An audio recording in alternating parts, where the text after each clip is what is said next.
And we're live. Well, welcome back to the Bells Club podcast. I'm your host, David Bell. And on today's episode, we'll be taking a look at round 14 of the 2025 Formula One World Championship, with this week's Grand Prix being held at the Hungaroring in Hungary. Now, let's get ready for those 5 green lights, and we'll be underway. Now, let's dive into this week's episode by starting off with FP1. So, during the FP1 session, we actually saw, similar to in the earlier seasons or earlier races this season, we saw a few new faces in the car. So down at Aston Martin, we saw Felipe Drugovich in place of Fernando Alonso. Now, it was actually reported that Fernando Alonso was suffering from a bit of back pain. So that's possibly why Felipe was actually in the car, or Aston Martin were just wanting one of their reserve drivers, one of their younger drivers, to actually get some time in the car. Then down at Kick Salba, we actually saw Paul Aaron in place or replace Nico Hülkenberg for that first session as well. Now, I said probably every time, but it's so good to see some young faces, some new talent, get some time in the car, get some experience behind the wheel of a Formula One car. Then moving on to the actual kind of main chunk of the actual session itself. So within the first 10 minutes, we actually saw Gasly had to box his car as he reported over the radio that he was having an issue with actually no power in his car. But later Alpine actually reported that there was actually no real serious issues, and Gasly was actually able to get back out onto track to complete his session and go through any strategies that they were planning to do for the race, or any run plans, any data they needed on the tires, on how comfortable Gasly was on that track with specific fuel loads, suspension heights, wing angles, all that good stuff. Then at, say, around the halfway mark, we actually saw a yellow flag was waved as the rookie Paul Aaron had to pull over to the side of the track at turn 13, as on the screen on his steering wheel, or flashing lights, flashing buzzer, whatever hell was going on, he actually got a system critical error in the car, and it was actually that yellow flag was later upgraded to a VSC, or a virtual safety car. Within, say, the last 5-ish minutes of our first practice session, the actual broadcast cameras saw Bortoleto in the garage of us, in Salva's garage, and they actually showed that he was out of the car, and as it actually looked like Salva brought him in to actually check over the car to see if his car was going to suffer or was suffering with the same issues that Paul Aaron's car suffered earlier in the race with that critical system error. Then at the end of our first practice session, we did see our 3 fastest drivers, those being Norris in P1, Piastri in P2, then Leclerc in P3. Now moving on to FP2. So FP2 was one of the more standard practice sessions with drivers and teams just testing out longer run plans, fuel plans, different wing angles, just testing out different strategies for the race, especially with the changing weather conditions or changing conditions on the actual track itself. But it was more towards the end of the first or the second practice session where the stewards actually are investigated Verstappen for a turn 3 incident, which from the onboard cameras, the cameras that sit above the actual driver's head, we actually saw Verstappen threw a cloth or like a rag out of his car towards the edge of the track. Now, was that a mistake by one of the mechanics leaving it actually in the car on accident? But the actual incident itself will have to be looked at after that actual session. But I wouldn't be surprised if Red Bull ended up actually getting hit with a fine or some sort of penalty for an actual unsafe release, because really releasing the car not race prepped or race ready, as there's something inside the cockpit with the driver distracting the driver, which could cause God knows what to happen. Driver could crash, injure himself, injure a marshal, injure a spectator, which obviously we don't want to see that. Then it was definitely towards the end of the second practice session where kind of all the drama or all the issues or incidents kind of started to prop up, as Carlos Sainz actually lost the radio and telemetry in his car or in his steering wheel or whatever way it's actually recorded and like transmitted back to the actual pit lane, where his team actually couldn't gather any data from the car. And because of this, it temporarily cut the communications between Carlos and the pit wall. And his team actually couldn't tell Carlos that Liam Lawson was approaching behind at speed, and they realistically couldn't tell him to get out of the way. And then we even saw from Lawson's perspective that he was kind of kicking off at Sainz, well, at Williams. I don't think he noticed it was Carlos at the time.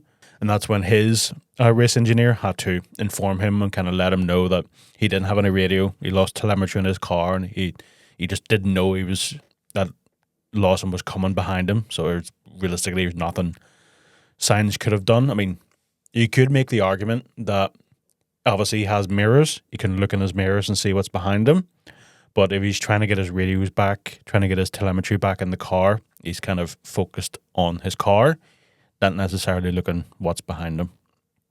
But at the end of that session, again, we did see our 3 fastest drivers, which were no change from FP1, with Norris in P1, Piastri in P2, then Leclerc in P3. Now, looking at FP3 now. So this session was literally nothing happened in FP3. So we're just going to kind of bypass this session and move on to qualifying. So Q1 now. So Carlos Sainz, again, wasn't really having a great start in qualifying.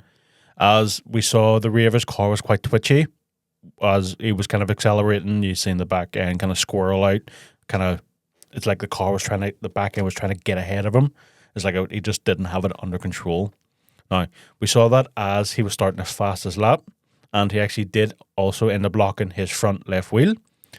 After he managed to regain himself, kind of regain his composure, kind of just calm himself down, he did manage to complete Q1 with no real other issues. Then, towards the end of the first qualifying session, say within the last 3-ish minutes or so, we saw Ocon had a piece of metal actually stuck in his front right wheel. I don't think we actually found out if it was like a screw or just a piece of random metal. It was literally stuck in his front wheel. Now, his team never reported or informed any of us, any of the spectators, commentators, just the media, I guess, really, that his tire was losing pressure or traction on the track. But having something stuck in your wheel is never a good sign. Now, especially when your team kind of depends on the data coming from the car with how that specific compound of tire reacts in certain aspects of the track. Can you take faster corners on a medium compound tire, or does it need to be a soft? Does the tire lose temperature when it has a random piece of metal stuck in it or debris stuck in it? Again, if they're not at liberty to tell us, I guess they're not at liberty, I guess. Then at the end of Q1, we did lose our first 5 drivers, those being Tsunoda, Gasly, Ocon, Hülkenberg, and Albon. Now, moving on to Q2. So the Q2 or qualifying 2 session compared to the previous session was again one of the more quieter sessions, with one of the only real issues, if you can call it an issue, was with Leclerc informing his race engineer, telling his race engineer team, whatever you want to call it, that he actually wanted to get out of the garage first so he can get some clear air in front of him so he can put a decent lap together. Now, it's kind of unusual for Leclerc to say something like this because we've not, well, unless it's been deliberately told to us or shown to us through the broadcast. It's Leclerc, he's Mr. Saturday, regardless of the conditions. If he's in dirty air and clean air, he still puts a decent lap together.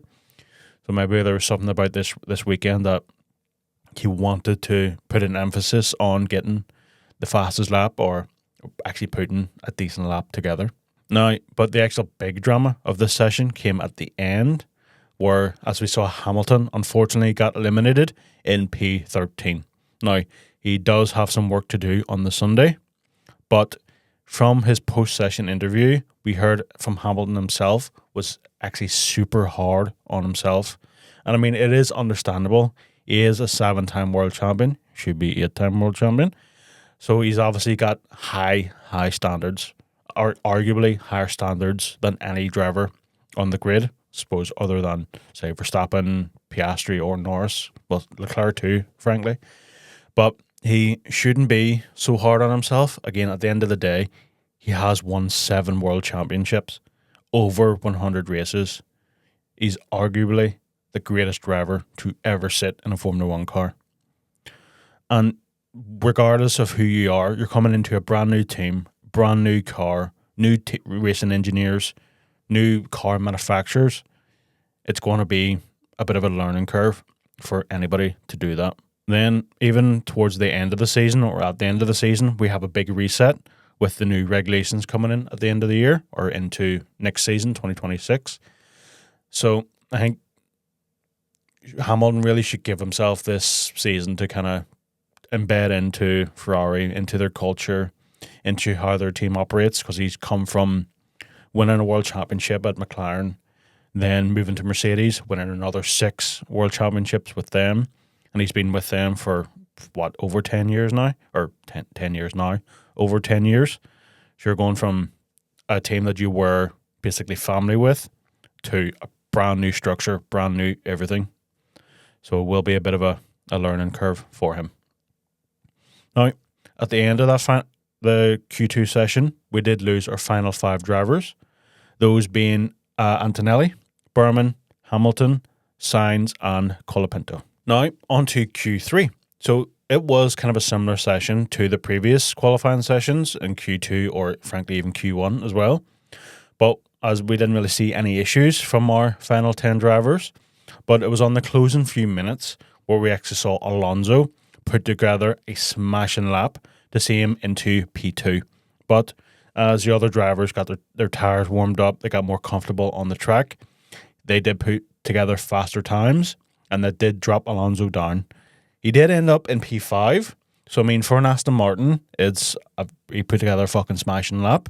I have to say, those Astons are really becoming a threat, especially for those midfield teams. Then, even next year, when we get those new regulations with all the money, the Stroll family is pumping into that team with the big boss, Lawrence. And with the acquisition of Adrian Newey, basically taking over their technical design team. So he's arguably there's always a subjective point of views to all this, but I suppose not in Adrian's case, I guess, but he's one of if not the best car designer in Formula One, with however many world championships under his belt, 8 with Red Bull, and I think he was with Benetton for a couple of seasons, and he won with Schumacher.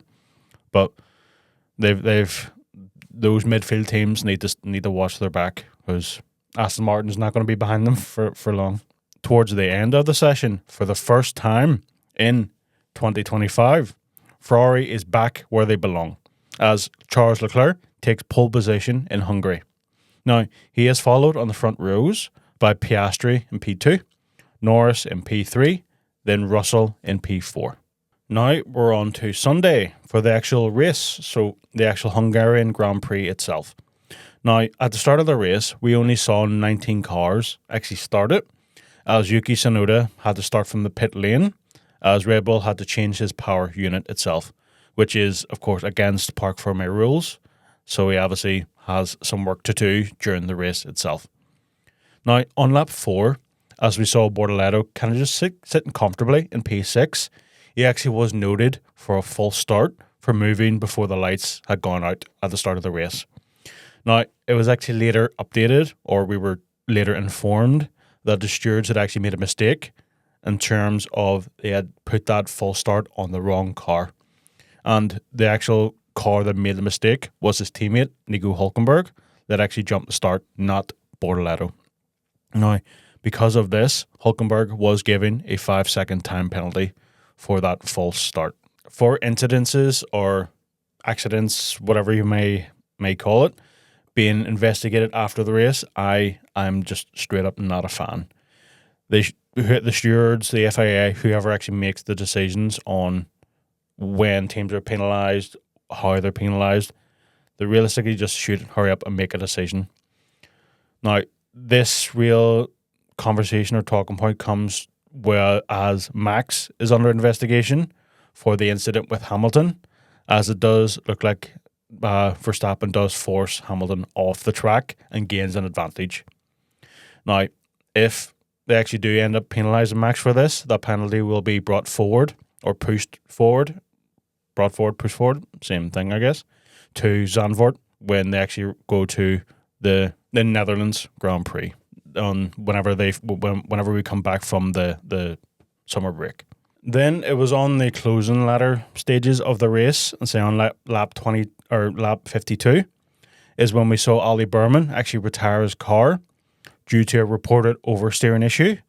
Now, what actually caused the issue, we weren't actually informed by Haas, and I'm pretty sure from the research I've done before recording this episode, they actually haven't issued a statement to what actually caused the issue. And are they at liberty to actually tell us? Probably not.